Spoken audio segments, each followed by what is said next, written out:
good morning people. Isang pinagpalang araw po sa ating lahat.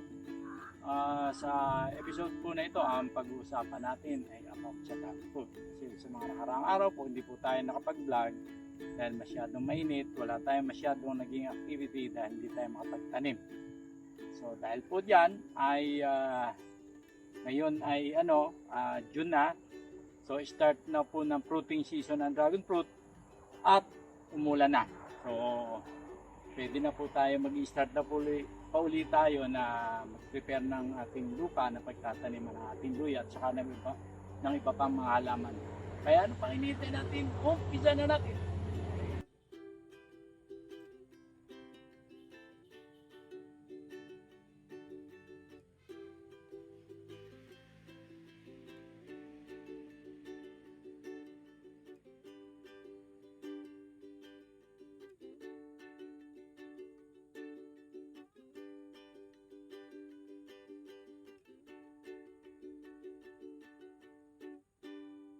Okay mga kasaka, balik na ulaman po. Noong 2023 po ay nag-propose po ako doon sa kapatid ko na taniman namin ng dragon fruit, yung bakanting lote niya. At nagkaroon na rin po ako ng idea dahil napanood ko po kay Agribusiness at sa iba pang mga YouTube channel. Trabahan ko po na usually ang nagiging problema ay yung poste. Yung iba nababali, iba naman sobrang taas. So pag lumalakas po bagyo natutumba. So kaya po naisipan namin na kami na lang ang gumawa ng poste. Okay, kasaka, ang total area na tinaniman namin ay 2,000 square meter at ang distance po ng bawat isa ay 2.5 meters, pero yung sa ano po, yung spacing naman between saro ay 3 meters. So kaya po inaitanim namin dito o na-layout namin ay 250 na poste at merong 4 na cuttings bawat puno, kaya ang total na number of cuttings na naitanim namin ay 1,000 pieces. Okay mga kasaka, fast forward na po tayo. 1 year after po bumunga na yung ating dragon fruit.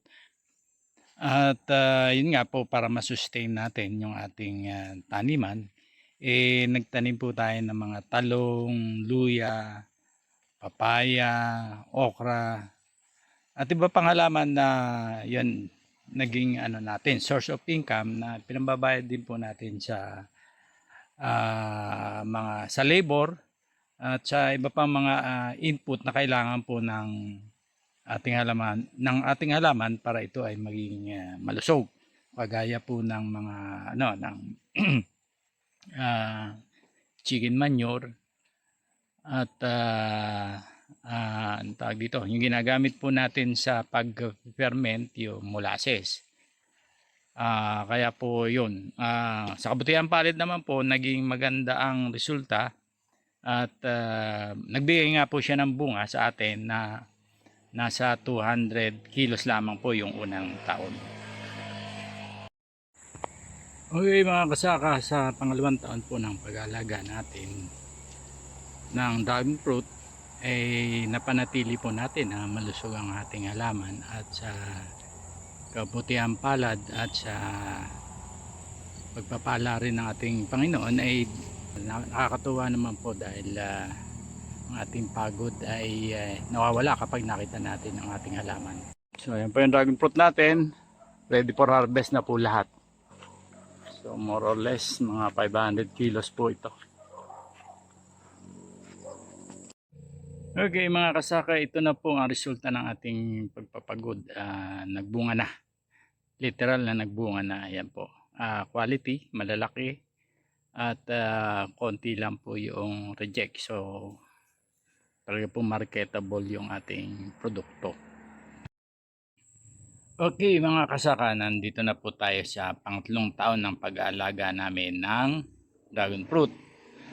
Makikita po ninyo na malago ang damo kasi nga po nitong summer sobrang init. So para maproteksyonan po ang lupa ay hindi po namin talaga dinamuhan.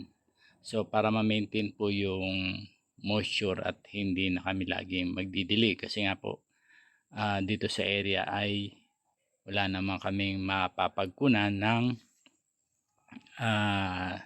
tubig. Asa po sa ulan dito sa lugar na ito. Kaya yun, para hindi po ma-dehydrate ang ating halaman at mapanatili nga po yung sariwa or yung moisture level sa lupa ay pinabayaan po natin madamo. Pero dahil nga po ngayon ay June na, magtatag-ulan na, so umpisahan ko na po yung paglilinis doon sa ilalim. Tatanggalan ko na po yan ng mga damo at yung po merong mga extra na mga na shoot itatanggalin ko, at saka din po yung mga merong damage dahil po doon sa canker o kaya doon sa rust fungus ay ikakat ko o ipoprone ko para pabayaan na lang po natin na yung bunga na lamang ang dumami.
Okay mga kasakay, papakita ko po sa iyo ang mga dahilan bakit na-abort kagaya po nito. Ayan po, flower bud, ayan. Ayan. Tapos malamang na-abort din po yan, dalawa na yan. Tapos, ayan, tingnan po ninyo. Ayan o. Isang puno po ito. Ayan. Tapos meron pa rito. Ayan. Tapos yan, dalawa. So tingnan nyo ang makikita po ninyo katulad po nito. Ayan, daming sanga. So ito po mga extra na sanga na ito. Ano po natin yan? Po natin, iti-trim or ipoprone. Kasi sobrang kapal na po niyan. At mahirapan nga po yung ating puno na masupplyan ng mga nutrients ang mga bunga dahil maagawan na po ng sobrang dami ng sanga. Katulad din po nito, yan po sa puno niya. So may 4 na sanga, tanggal din po yan. Ito pa isa, 5. Tapos yung ganito po yan, makikita nyo may dilaw na yan. Yan po ay rust fungus. Ayan. So, dapat po talaga tanggal yan. So kaya po kinakailangan po talaga na yan i-monitor natin at para mapabunga natin na madami, kailangan po yung mga sanga na hindi na kailangan yan po natin i-trim o i-prune po natin. Yan. Yan. Magbabawas pa rin po tayo dito sa itaas. Kasi sobrang laki na nung kanyang puno. Ang daming dapat tanggalin.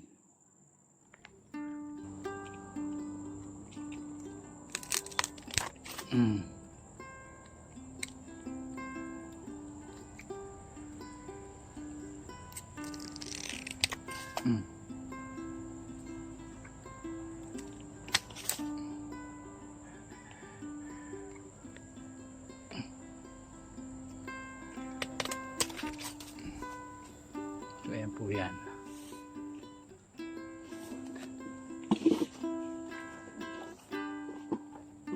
Tapos dito naman, ayan po.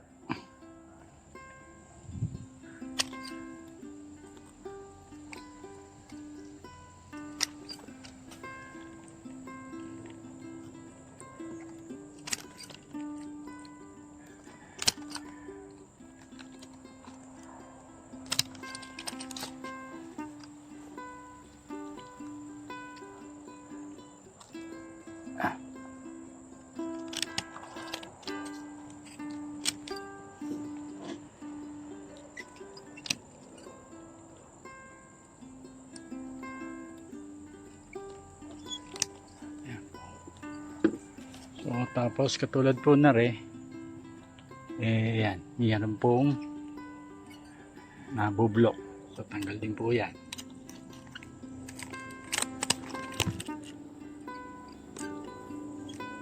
Yan.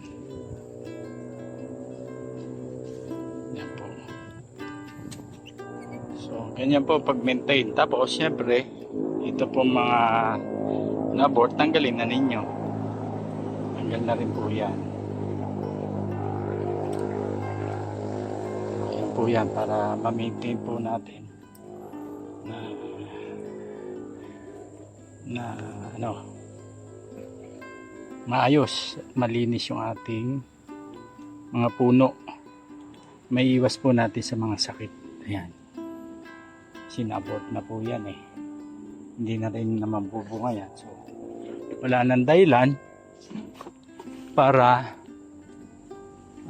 manatili pa sila sa puno.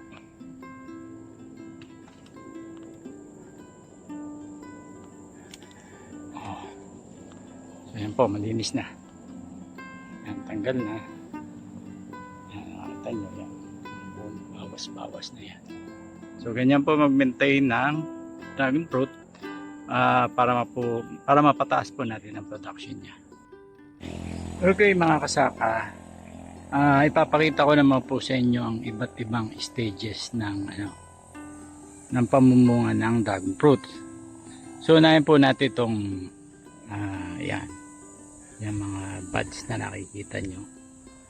Ito po ay mga 2 to 3 weeks bago siya mag-bloom na kagaya nito. So ito naman po magiging ma-harvest po ito 30 to 35 days mula ng yan. Bago kagabi lang po yan nag-bloom. So maghihintay na lamang po kayo ng 30 to 35 days at ma-harvest na. So katulad naman po nito, ayan. Ito po ay nag-bloom noong mga May 19. So ine-expect ko po ito na ngayon June 19 ay makaka-harvest na. So ito naman, ayan yung makikita nyo na ito po naman ay nitong July, ito pong June May 30. May 30 po ito. So by June 30 ay ma-harvest na po yan. So kaya po makikita nyo hindi pare-parehas ang laki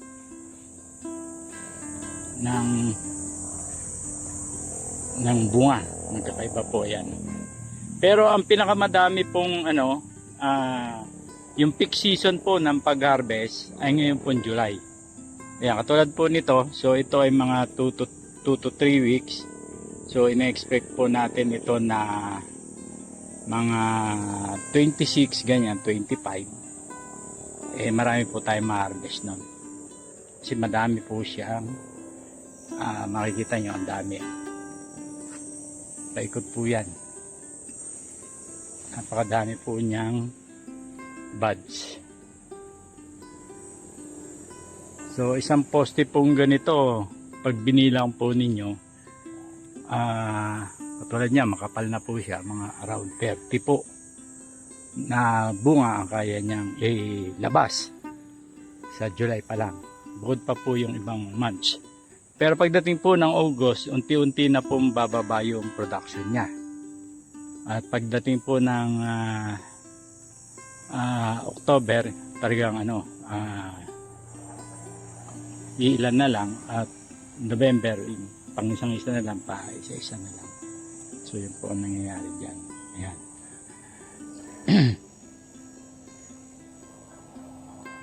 So yan po.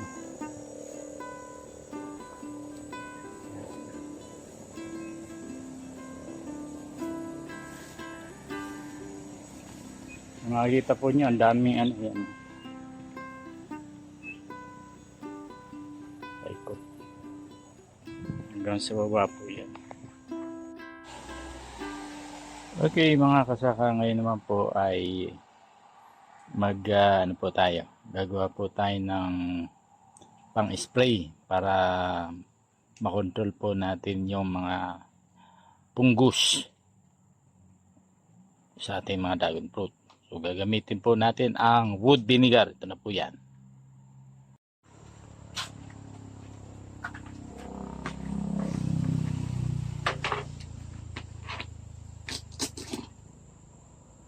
Okay, maglalagay po tayo ng 320 ml para 16 liters.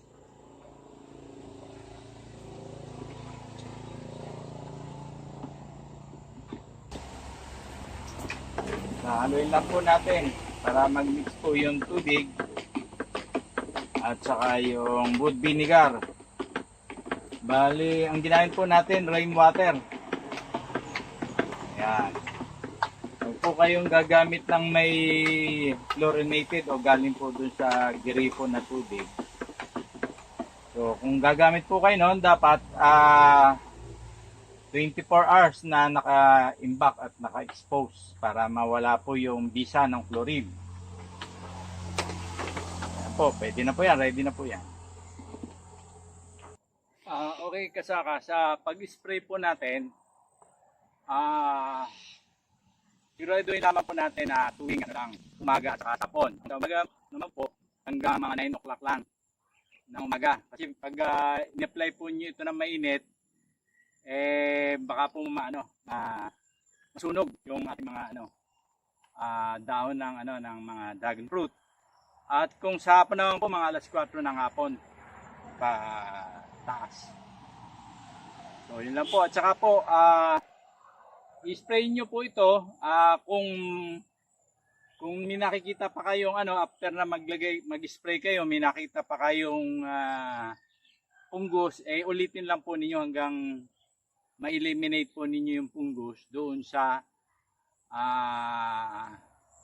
ating mga dragon fruit. So umpisa na natin.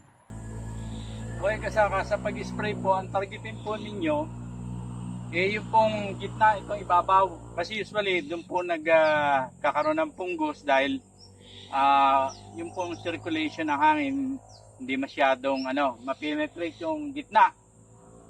So kaya po doon nag-uumpisa usually ang mga punggos. So pag nag-spray po kayo, yun po ang una yung targetin. Ayan, gitna. Tapos paikot na lang po. Ayan.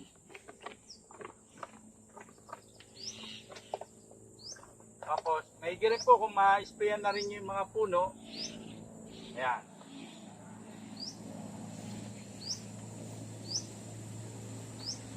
Malibot. Ayan.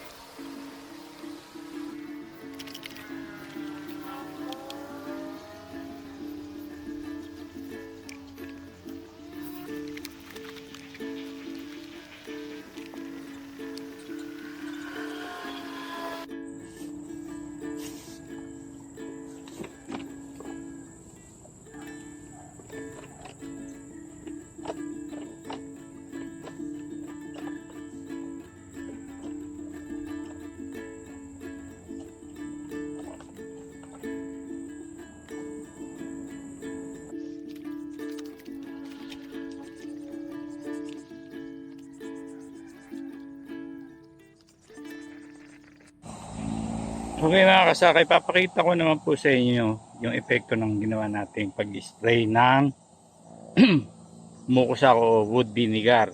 Ito na po, tingnan nyo.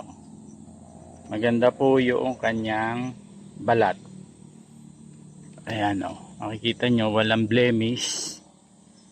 Ayan. Ayan po. Yan, makikita nyo itong yan, meron siyang sugat, pero yung laman niya, nakita nyo, makinis pa rin. Ayan po. Ayan.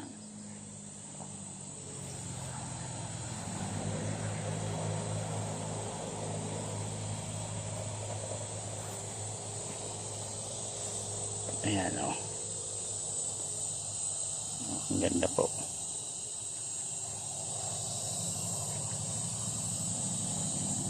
So ito, ano na, tanggalin na natin to. So ayan.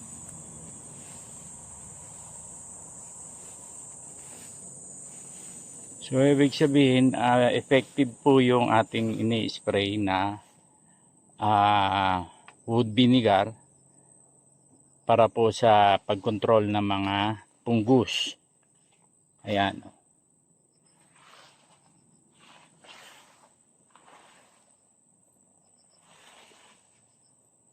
Ayan. Makikita po ninyo, magaganda yung kanyang balat. Walang ayan. Kahit saan kayo tumingin. Ayan.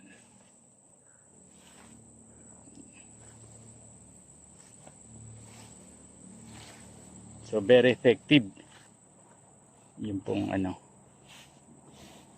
ginamit natin na pang-control sa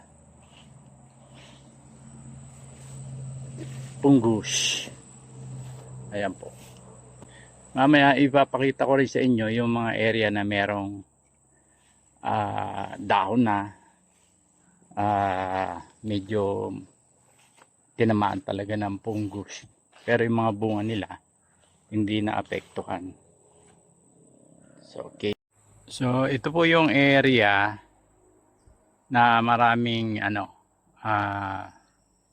tumamang fungus. Kaya makikita nyo ibabaw ayan. Ang daming pinagputulan. Pero tingnan po natin yung bunga. Ayan. Tingnan po ninyo yung mga bunga. Ayan. Okay naman. Ayan, makinis naman po. Ayan. So ayan. Tapos ito po yung katabi. Ayan. Ayan yung mga katabi. Tapos ito.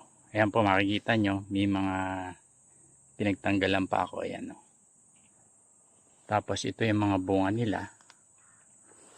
Ayan. Makinis pa rin pa naman po. So ito may konti. Ayan. Ayan.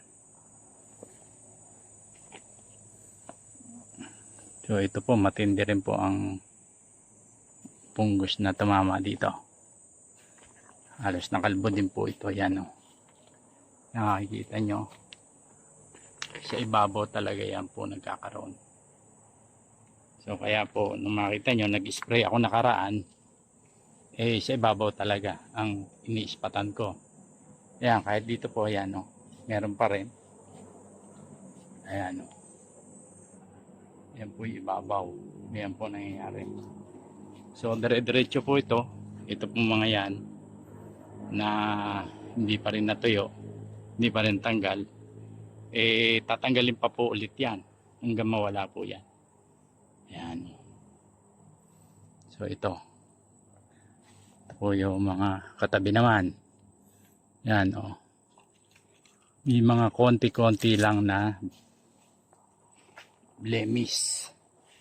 Ayan. Yan meron pa rin po. So tatanggalin pa. Pero yung bunga po niya maganda pa rin naman. Ayan o.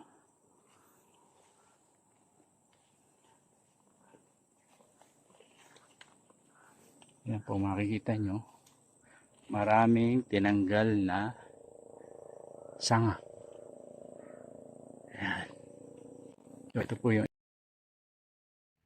okay mga kasaka, after a month mula na mag-bloom, ayan, siya na po tayong mag-harvest ng dragon fruit.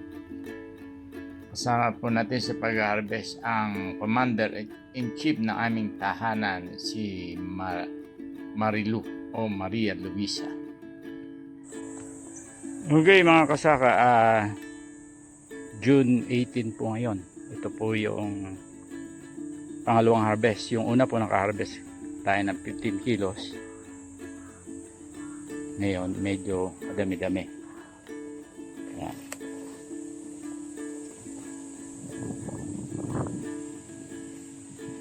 So pipiliin lang po natin yung mga hinog. Kasi ni-order na.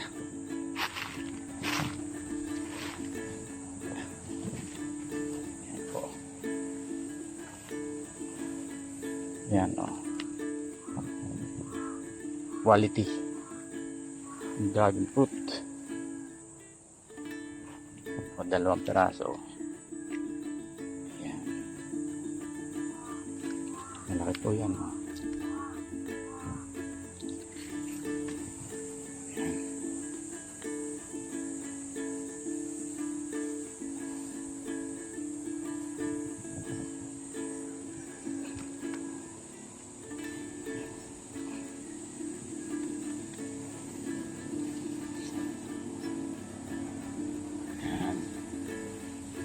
So mamaya po, tingnan natin kung ilan makukuha natin yung ano. Hanggang baba po ito. Ayan.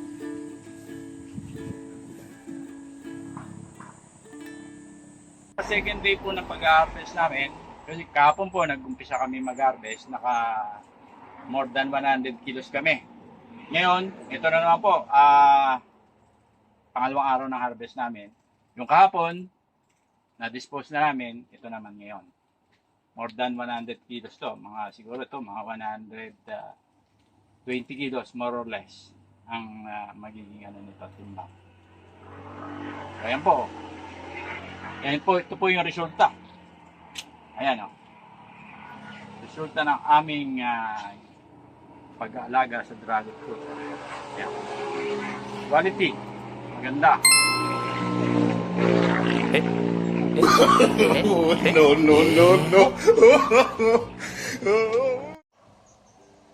Ito na po yung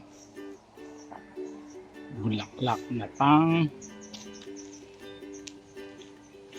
ano na po ito, July.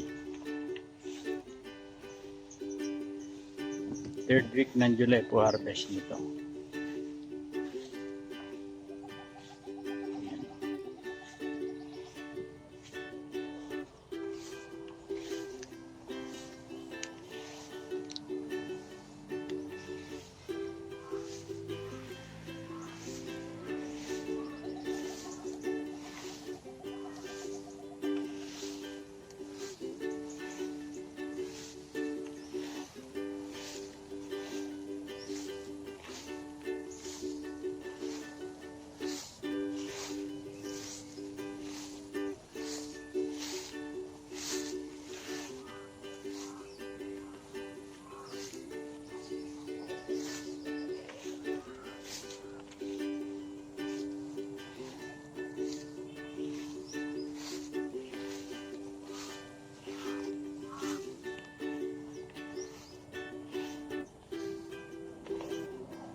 Fruits dito sa Nalunaw, barangay Nalunaw po. Barangay Nalunaw People's Farm. Wow, ang sarap naman. Ayan siya.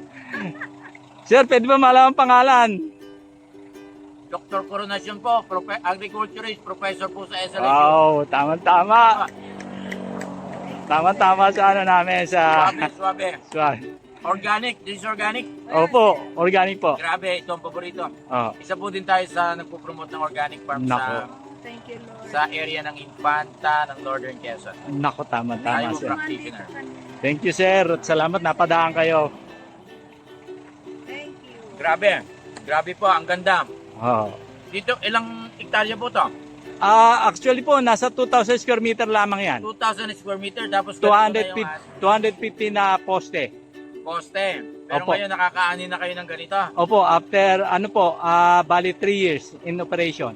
3 years in operation. Opo. So, actually, nakakita ko nito most probably sa Cavite. Opo, marami ron. Cavite, marami doon. Pero it's good to know that Lucban is also producing Meron po. sa Opo, kind opo. of, ano. Ideal pa po pala dito yan. Ideal pala. Maganda kasi ang climate natin. Oo, bagay. Bagay Saka yung yung taste niya, ito po, isa din agriculturist ng Nako, Sir Mark. Halika. Andito pa, Sir Mark. SLSU din? Opo, ito po ang ating manager ng Agripiaco, isa sa magandang kooperatiba Oh. sa Infanta. Oh. Siya din po ang gumagawa ng mga vermicompost naman. Ay, Ayan, okay. tignan mo, ang ganda. Hawak ka. Okay. Sarap.